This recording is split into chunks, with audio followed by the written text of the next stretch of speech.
Vamos ler a palavra de Deus, Evangelho de Mateus, capítulo 7, versículos 24 e 25. Mateus 7, versículos 24 e 25. Nós estamos encerrando o Sermão do Monte, gente. E que caminhada linda, que caminhada gostosa, né? A gente começou o Sermão do Monte em 2018, eu acho. 2018? É isso, Jefferson? 2018. Agora que a gente está encerrando 2020. Né? Que caminhada linda. Diz assim, Jesus falando, a palavra de Deus nos diz: portanto, quem ouve estas minhas palavras e as pratica, é como um homem prudente que construiu a sua casa sobre a rocha. Caiu a chuva, transbordaram os rios, sopraram os ventos e deram contra aquela casa, e ela não caiu, porque tinha seus alicerces na rocha. Querido Deus, fala conosco por meio da tua palavra. Em nome de Jesus. Amém. Amém. Vamos sentar. Do Sermão do Monte, a gente tem hoje mais uma mensagem, uma terceira. Daí acho que a gente encerra o Sermão do Monte. Ali no seu roteiro está ali esses versículos, né? Portanto, quem ouve estas minhas palavras pratica, como homem prudente que construiu sua casa sobre a rocha, caiu a chuva, transbordaram os rios, sopraram os ventos, deram contra aquela casa e ela não caiu porque tinha seus alicerces na rocha. A pergunta, né, introdutória do roteiro de hoje: em sua opinião, o que a casa pode representar nessa parábola?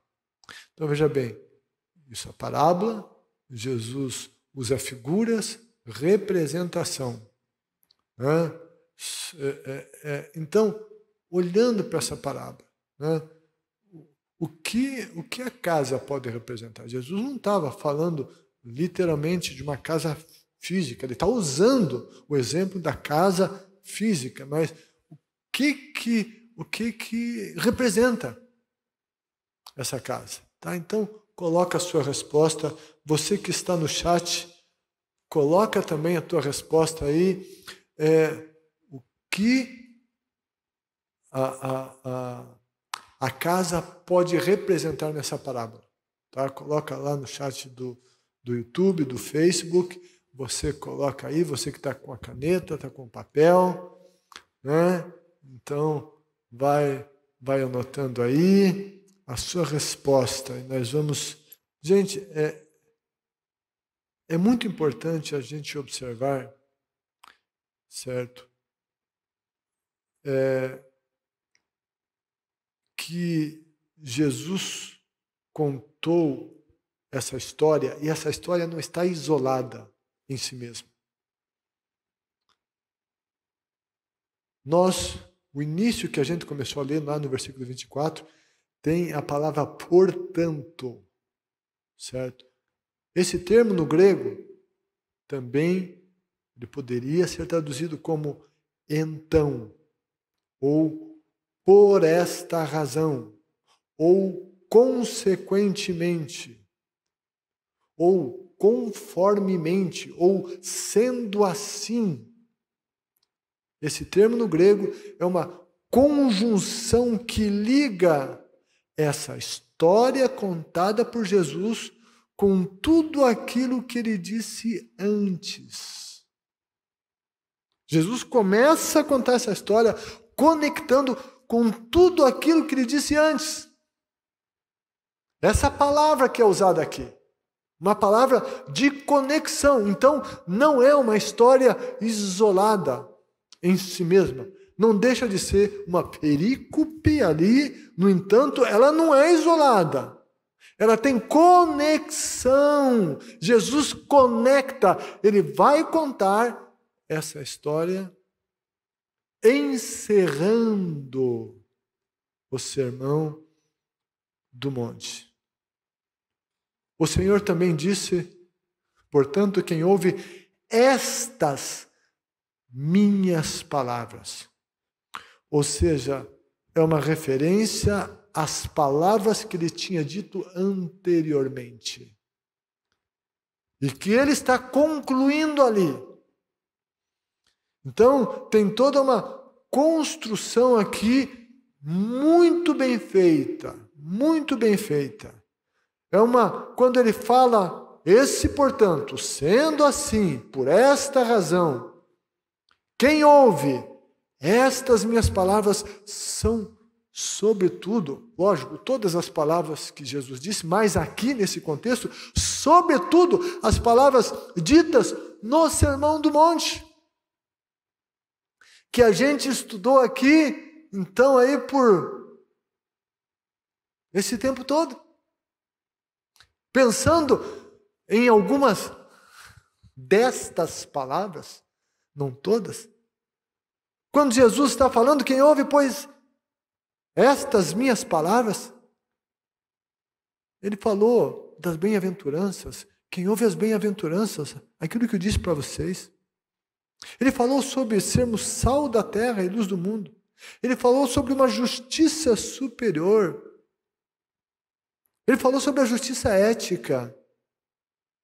Ele falou sobre o perigo de maldizer o semelhante, sobre a urgente necessidade de resolver conflitos antes que se chegue diante de Deus e chegar lá e a coisa não está resolvida e pode complicar toda a eternidade. Isso é sério. Não dá para brincar com isso, não. Ele falou sobre adultério.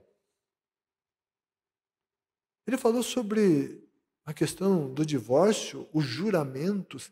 Ele falou sobre vingança. Ele deu instrução sobre tudo isso, como lidar com isso, como lidar com essas situações. Ele falou sobre amar aos inimigos. Ele falou sobre ajudar os necessitados. Ele falou sobre oração, sobre o jejum, sobre os tesouros no céu, sobre as preocupações da vida, sobre o julgamento ao próximo. Ele falou sobre a persistência em oração, orientou sobre os falsos profetas. Jesus desafia os seus seguidores a praticarem os ensinos e seguirem as orientações que ele deu em todo o Sermão do Monte, que começa no capítulo 5. Capítulo 5, 6, no 7, estamos encerrando aqui o capítulo 7. Ele disse que se os seus seguidores, eles praticarem esses ensinos, se seguirem as suas orientações, as suas casas, as suas vidas seriam construídas, firmadas sobre rocha. Agora, vamos pensar um pouquinho no contexto da época, na questão da casa. E vamos ver agora aqui sobre representação. Enfim, a pergunta que a gente fez ali no início. Essa casa, a casa nessa parábola, o que é possível ela representar? Eu coloquei algumas coisas aqui, mas não são as únicas. E todas as contribuições aqui no chat, certo? Elas são muito interessantes. Então, casa nesta parábola, ela pode representar a construção da vida, certo? Daí as palavras da lacuna são construção e vida pessoal. No aspecto espiritual, emocional, no profissional, ministerial, acadêmico e outros, construções das áreas da vida. Vida pessoal. Mas essa edificação, de igual maneira, ela pode ser aplicada a instituições. Não só a pessoas, mas a instituições. Instituições como casamento, família igreja, empresa e outras organizações. Organizações, negócios, empresas, enfim, que são construídas nesta base, elas são diferenciadas. Sabe, esses exemplos aqui que a gente citou, todas estas áreas, elas demandam construção. E são coisas que não ocorrem do dia para a noite. Essas construções, elas podem ser sólidas, palavra da lacuna, ou movediças. Elas podem ser fortes ou frágeis. Podem ser fortes ou frágeis. Tudo vai depender do lugar e modo que são construídas. Lugar e modo que são construídas. Na Palestina, enfim, havia... Não era um lugar que chovia com constância, não. Tinha longos períodos sem chuva, mais longo do que a gente está vivendo aqui, né, em Curitiba, e a gente precisa orar por chuva mesmo. Estamos precisando demais de chuva. Mas, enfim, ficava longo tempo que não caía chuva. E daí o solo ficava seco e com uma aparência sólida. Olhava assim, isso aqui é firme, isso aqui é sólido. Com uma aparência sólida. Inclusive nos lugares junto a rios. O rio recuava, tinha menos água no leito, e a pessoa chegava lá, lá é rio, mas olhava ali, isso aqui tá firme. Isso aqui está firme. E um construtor que contemplasse unicamente o momento e não considerasse as mudanças climáticas, não buscaria aprofundar aqueles alicerces até que eles encontrassem um solo rochoso e firme. Ele olhava assim na superfície, tá bom, né? Dá para construir aqui. E ele colocava ali um pouquinho de alicerce, não está firme. E ele não ia mais fundo até encontrar rocha. Até porque isso daria mais trabalho, isso demandaria mais esforço, um trabalho prolongado. E muitos queriam fazer já e construir já, rápido. Rápido. A lei do menor esforço. Estava com pressa. Né? Tem um velho ditado, né, nosso que diz que o apressado come cru. E, enfim, esse apressado que não sonda, que não vai mais fundo, que não trabalha mais nas bases. Jesus está ensinando sobre isso. E assim era naquela região. Não chovia, secava e a aparência era de firmeza. No entanto, nessa região, muitas vezes acontecem chuvas repentinas, que vinham com ventos, chuvas fortes, e que faziam com que os leitos secos dos rios logo se enchessem rapidamente e umedecessem aquele solo arenoso que a princípio parecia firme, duro. E então aquele solo aparentemente firme se tornaria úmido e então movediço. Com água, aquilo que parecia firme, vira areia, movediço, sem sem firmeza, a permanência ou queda daquela casa construída estaria na dependência dos seus alicerces. Se o alicerce não fosse além da primeira camada ou da segunda, se não fosse mais embaixo, então aquilo tudo estaria comprometido. E essa parábola, o Senhor Jesus começa mostrando um exemplo positivo. Ao falar sobre uma construção que não rui diante das intempéries, por estar firmada sobre rocha. E é interessante observar isso.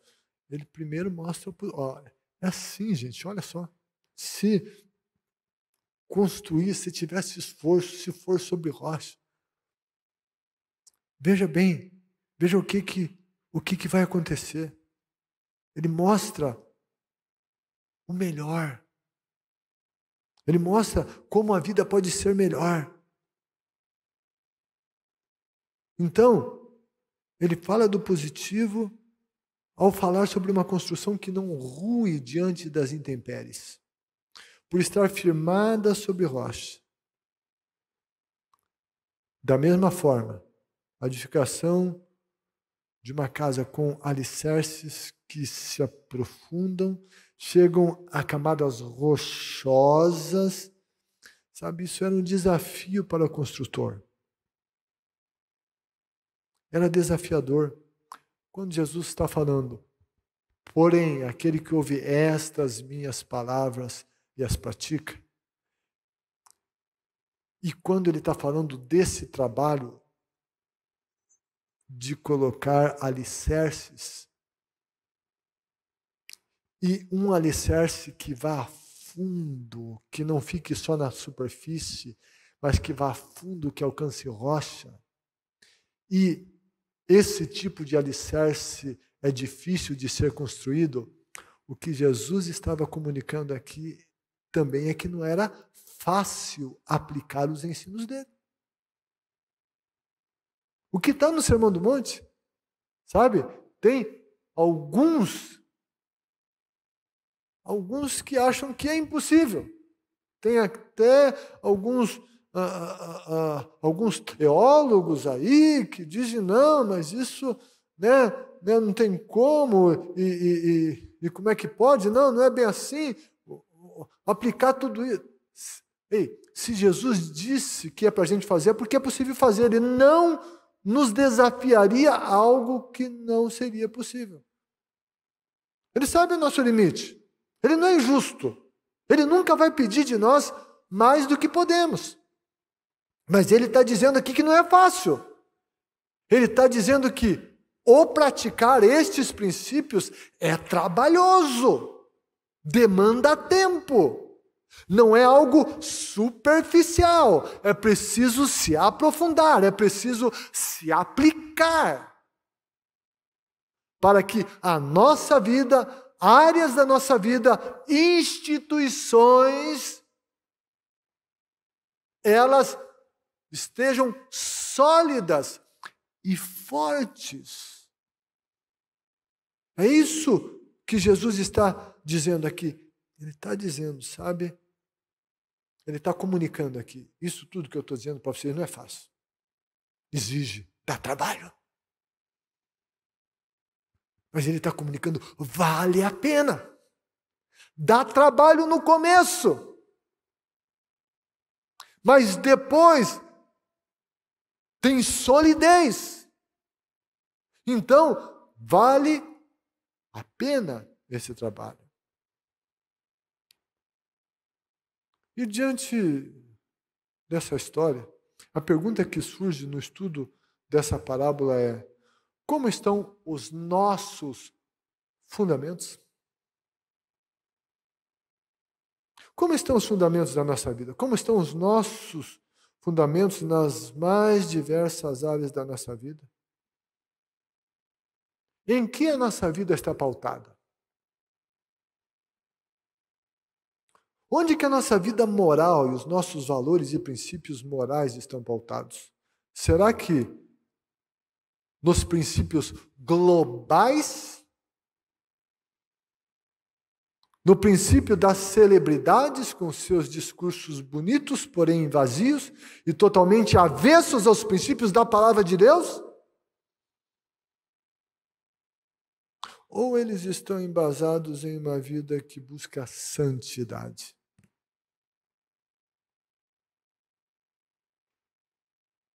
Santidade é o desafio. O praticar os ensinos do Sermão do Monte nos leva à santidade. Oração nos leva à santidade. Cuidar com os nossos olhos. Isso é santidade. Jejuar, santidade. Perdoar, santidade.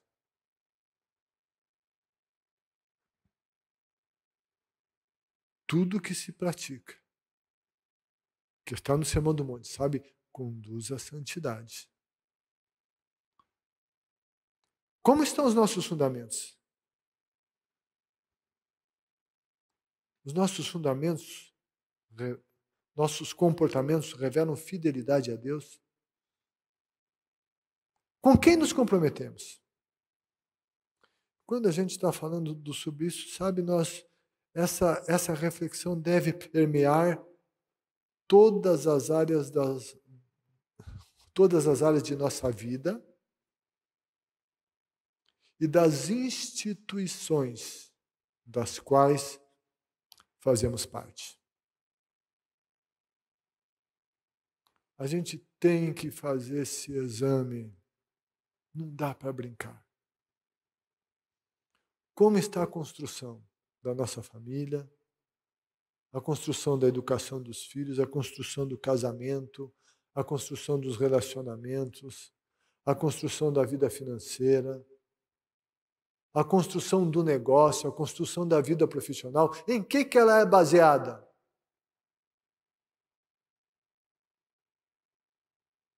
Nos princípios de Deus ou na tal da lei do Gerson? Quero levar vantagem em tudo.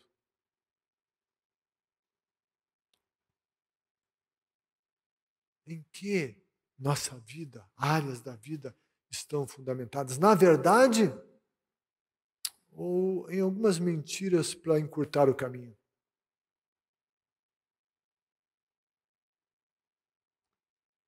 Qual é a fundamentação? Em que temos construído? Será que a gente vai no mais fácil, na superfície? Não, isso aqui já dá para construir. E daí a gente não quer ir mais fundo e trabalhar bem para chegar lá na rocha. Isso tudo envolve santidade, envolve obediência. Mas Jesus também ensina nessa parábola que o fato de obedecermos a Deus necessariamente não nos livra de termos que enfrentar ventos e tempestades. Não é porque eu estou com Jesus que eu não vou ter problema, que eu não vou... Não. Necessariamente não nos livra de ventos e tempestades. No entanto, é verdade, a obediência nos livra, sim, de muitas dificuldades. Quando a gente obedece, a gente evita uma série de outros problemas. Essa é uma das razões que nós educamos os filhos, porque a gente quer evitar que eles tenham determinados problemas. Então a gente diz, olha, filho, filha, faz isso, não faz isso, faz assim, faz assado. Por quê? Porque a gente quer evitar problemas.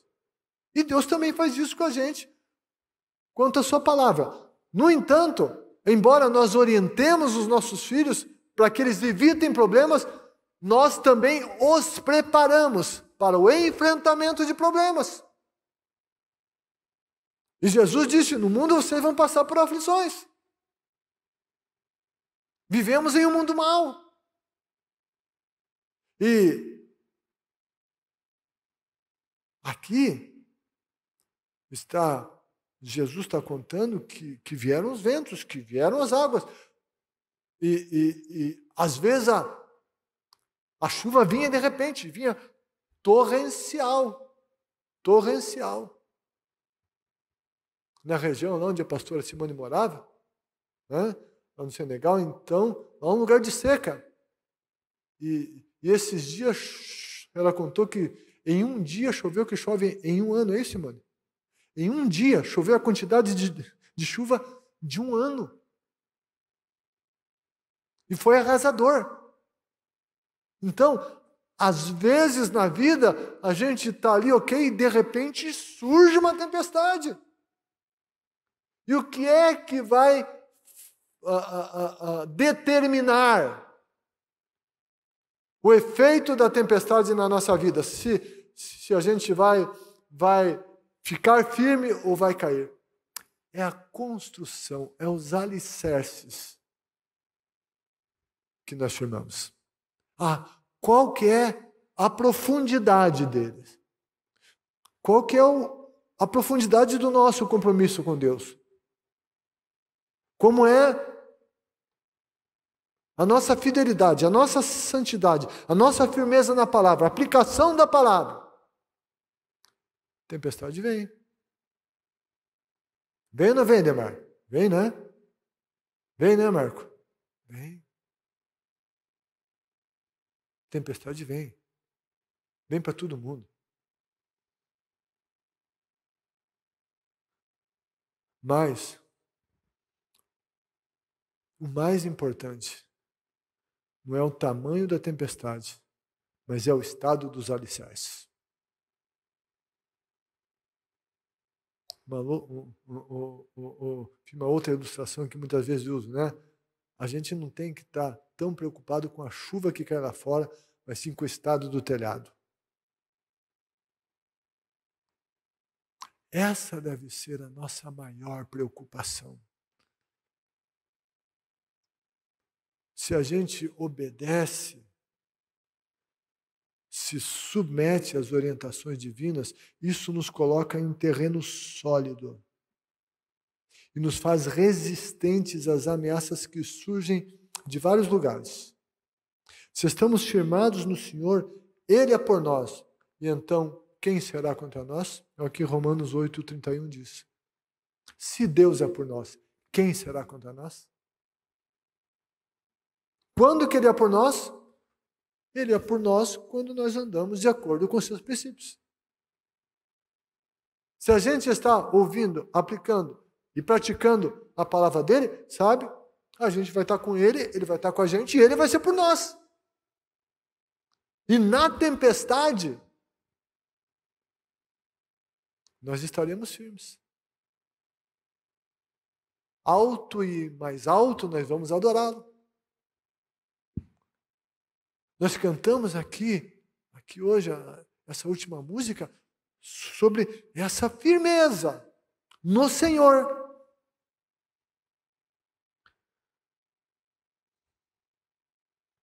Busquemos firmar nossa vida, palavra da Lacuna, busquemos firmar nossa vida espiritual, emocional, familiar, financeira, ministerial, sentimental, acadêmica, seja qual for a área, nos princípios divinos. Nos princípios divinos. Olhemos para as nossas instituições.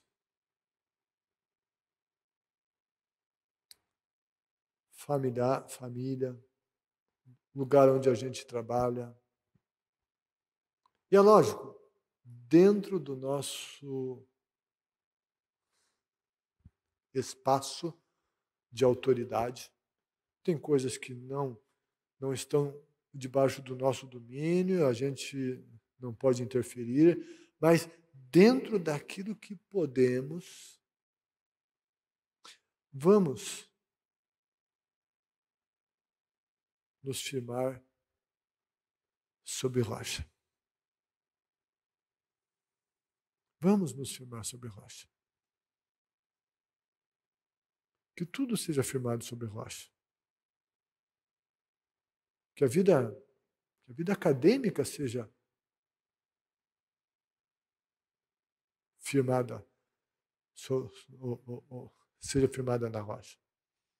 Que haja um esforço, que haja um estudo, que haja aplicação. Que a vida profissional assim o seja. Que haja dedicação, excelência, empenho. Que a vida sentimental, a construção de um relacionamento, seja dentro dos princípios divinos. E tem muita gente que está com problema no casamento. O problema de hoje começou lá no namoro. Vamos cuidar, vida pessoal, das nossas instituições. A gente busca aqui como igreja, como primeira igreja, meu Deus, a gente busca está sempre examinando, a gente quer estar dentro do que Deus quer. É uma responsabilidade. Vamos fazer 65 anos esse ano. Isso tudo é responsabilidade. Vamos olhar, vamos examinar, vamos fazer o nosso melhor em oração, ações, enfim, para que as nossas instituições, igreja, grupos pequenos, escola, empresa, vamos buscar o melhor para as nossas cidades, nação.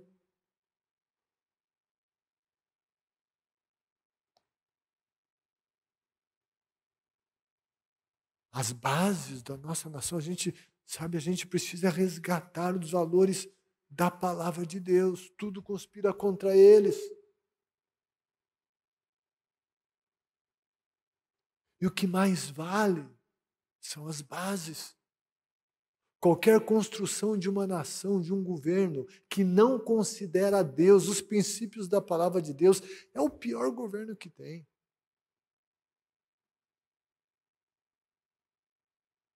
Vamos olhar para os fundamentos e buscar as melhores edificações. Que tudo seja edificado nos princípios eternos das Escrituras sagradas. Assim, nenhuma intempérie irá nos derrubar. Nenhuma intempérie irá nos derrubar. Que assim seja a nossa construção.